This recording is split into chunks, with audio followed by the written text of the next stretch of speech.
First, Senator Urquhart. Madam Deputy President, I rise to support the End of Polio campaign in this Polio Australia's Polio Awareness Month and Post-Polio Health International's We're Still Here Week.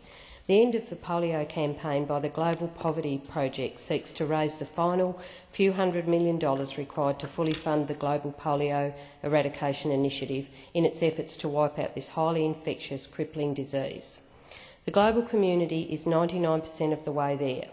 Polio rates have plummeted to a level where eradication is achievable. We should make this final push because the continuing existence of this debilitating disease risks the livelihood and futures of vulnerable communities the world over, threatening to pull them deeper into the cycle of poverty. Eradicating polio gives the poorest people in our world hope of a healthier life. We are the wealthiest generation in human history, and we need to grasp the opportunities we have to leave this world in a better place for every country and every child. The hard work of generations prior to us has given us this chance to eradicate polio. We owe it to them to finish the job. One case of polio is a threat everywhere. While polio is endemic in only 4 countries, it takes only one infected person to spread the disease to thousands. And a study published in The Lancet in 2007 found that eradication will save between $40 to $50 billion compared to the cost of containment. It makes moral sense, it makes economic sense, it is the right thing to do. We can take another big step forward at the end of this month at Commonwealth Heads of Government meeting, where leaders of Commonwealth nations, including leaders of polio-endemic nations, India, Nigeria and Pakistan, will come together to discuss global and Commonwealth issues and to agree on collective policies and initiatives.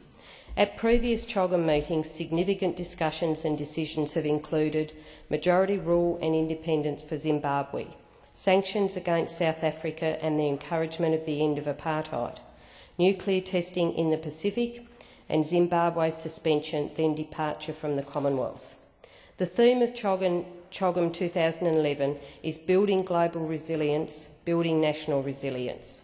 Commonwealth leaders should seize this theme and make Perth 2011 the CHOGM that resolves to make the final push to eradicate polio, where leaders stand together with those from India, Pakistan and Nigeria and say that together we can end polio. Together we can build global and national resilience through confining this disease to history, building a safer world for all. In the first half of last century, polio was one of the most feared diseases in industrialised countries, paralysing thousands of children every year. The wards of infectious disease hospitals were full of kids on respirators, on iron lungs, because they couldn't breathe. Their diaphragm had been paralysed. By the early 20th century, much of the world experienced a dramatic increase in polio cases and frequent epidemics, with thousands of children and adults paralysed. As with most Australians, I have family members that have suffered through and survived polio. My Auntie Veronica and my mother-in-law Valmay both contracted polio in their early childhood. Auntie Veronica contracted polio around 1948. She was 3 years old and had fallen down a few stairs at an aunt's house and complained shortly after that her leg wouldn't walk. My grandmother took her to the doctor and she was diagnosed with polio. Von then spent the next 18 months in Launceston at the St Giles Home for Crippled Children, as it was known then, some 40 kilometres from her home at Meander. During her time in St Giles, she spent many days in an iron lung. My grandmother did not drive, so getting into Launceston to see Von was very difficult. The family home was fumigated and the other children had to stay home from school for some time. When Von finally returned home, aged nearly 5, she had to sleep every night in an iron frame, flat on her back. My mother, the eldest, recalls that in the winter they used to warm old jumpers at the fire and wrap them around Von's legs to help keep her warm. She eventually recovered to lead a reasonably normal life, but did suffer with a limp for the rest of her life. She passed away aged 48. My mother-in-law Valma was also 3 years old when she contracted polio, but it was during the late 1920s, many years before my Auntie Veronica. She was sent to the La Trobe Cottage Hospital from the family home at Penguin, again a trip of about 40 kilometres, a great distance in the 1920s. Valma was one of 7 children and transport was difficult, and as a result she was separated from her mother for about 12 months while in hospital, a very traumatic experience for a 3-year-old. She even forgot who her mother was in that time. While in the hospital she was strapped to what her daughter described to me as an ironing board thing, obviously a memory her mother never forgot. There was no rehabilitation available when she returned home, so her mother would massage her legs, and her brothers, there were 5 of them at the time, shared the burden and would carry her to school on their backs. It wasn't until Valma was in her mid to late 20s that her condition improved, and although she could never run, she chose to swim instead for activity.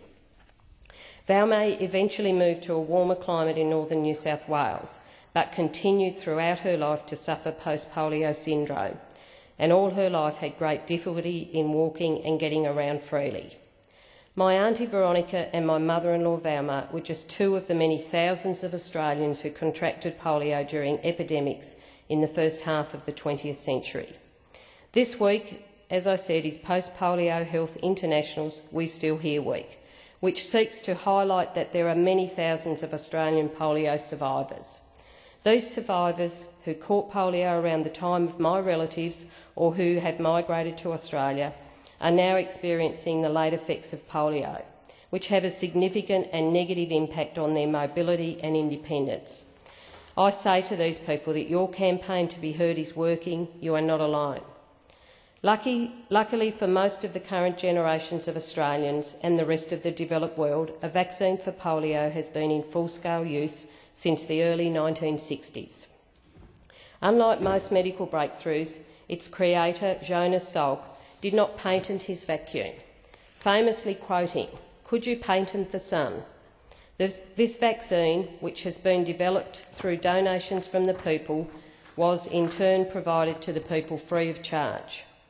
While the developed world had rid itself of polio a decade earlier, the 1970s saw polio recognised as a major problem in developing countries. Routine immunisation was introduced worldwide as part of national immunisation programs, helping to control the disease in many developing countries. When the Global Polio Eradication Initiative began in the mid-1980s, there were 350,000 cases of polio across the world. The initiative, comprised of the World Health Organisation, Rotary International through its groundbreaking Polio Plus Fund, the US Centres for Disease Control and Prevention, and the United Nations, created the world's largest non-violent army to immunise as many people as possible, which has seen polio all but eliminated with only 333 cases recorded worldwide this year. But we must continue this effort until there are no cases recorded. We must do it to prevent people from the pain of moving on all fours, from having to sit on skateboards to move about because their legs do not work, from being ostracised as they are unable to play, from being a burden on their family, the family that they were meant to provide for, and from being forced to beg for an income. The final push for funding is being championed by the Global Poverty Project through its The End of Polio campaign, which seeks to raise the final $590 million required by the Global Polio Eradication Initiative.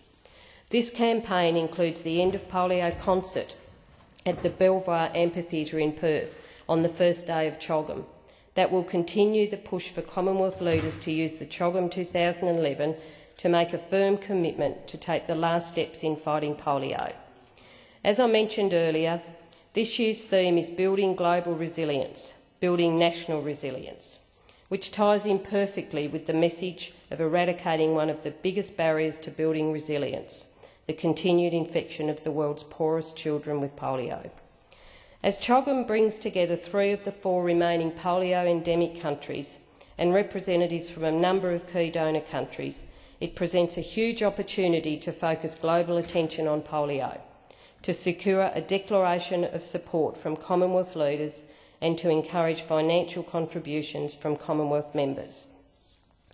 Australia, as host of CHOGM, should be leading this charge just as we led the charge to eradicate polio from the Western Pacific. It has been more than 10 years since the World Health Organisation's Western Pacific region was declared polio-free. But nations in our region must not rest on this, as the neighbouring Southeast Asia region has still not been declared polio-free. India is in the Southeast Asia region, and as I have reiterated previously, it is a polio endemic country. It has actually been 6 months since a case has been reported in India, a great achievement for the Eradication Initiative, but one that must only strengthen the resolve of the Global Polio Eradication Initiative to provide all children with vaccination. Indonesia, also in the Southeast Asia region, originally ceased transmission in 1995, but then it faced a large outbreak of polio in 2005, which paralysed or killed 303 children in that year. While it has not seen a case of polio since 2006, this outbreak demonstrates that unless routine vaccination and strong monitoring systems are maintained, the virus can easily be re-imported. While Australia reported its last case in 1972, only 4 years ago, a young Pakistani man studying in Australia contracted polio while on a short trip to visit his home country. But he developed polio symptoms and was diagnosed once back in Melbourne. But thanks to Australia's strong immunisation and surveillance system, the virus could not spread. The only way that the children of the Asia-Pacific will be free from the threat of polio is if polio is eradicated everywhere. Polio does not respect national borders, and eradication requires international cooperation. It is therefore vital that we support our friends in the Commonwealth, India, Nigeria and Pakistan, whose governments are contributing significant domestic financial resources. India, $1.2 billion, Nigeria, $55 million, and Pakistan, $50 million. Sustaining this intensified effort is now critical for the success of the initiative. It is my hope that the final communiqué of CHOGM includes a strong statement in support of the campaign to eradicate polio. It is important to consider the gravity of one person becoming infected with polio and therefore the necessity to continue to fight the eradication. About 90% of people infected have no signs of illness and are never aware they have been infected. These symptomless people carry the virus and can silently spread the infection to thousands of others before the first case of polio paralysis emerges. While there is no cure, the strategy is to immunise enough people in a community such that the virus will be deprived of hosts and die out. Polio only affects people. There is no virus reservoir in animals. We must maintain high levels of vaccination coverage and high levels of monitoring to stop transmission and prevent outbreaks. There is a simple way that individuals can contribute to eradicate polio. If you log on to www.theendofpolio.com, you can join with over 13,000 others in signing the Global Poverty Project petition on polio eradication.